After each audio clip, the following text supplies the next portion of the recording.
Are you unable to connect your LG TV to the network and facing LG network connection problem? Is if yes, then watch this video till the end because going to give you the best fix. You need to press menu from your remote.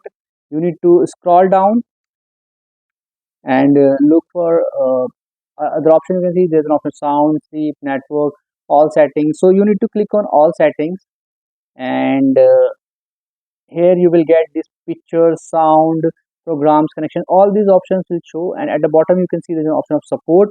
You need to go to the support option, and you can see there's an option of software update. So make sure to update your software.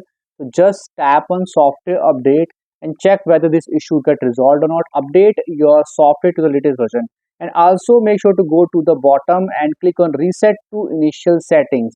It will reset your TV to the initial setting and revert all options on your TV to default settings, because there are some mistakes which are done and some wrong settings are done by some people. So if it reset it to the initial settings and try to connect your Wi-Fi again, and it will help you to resolve this issue. If you still face any problem, you can contact to the LG support for further information, but it will resolve issue for 90% of the people. And if you still face any problem, you can comment below and I will give you further assistance. And if you find this video helpful, just hit on the like button, also subscribe my channel for my upcoming videos.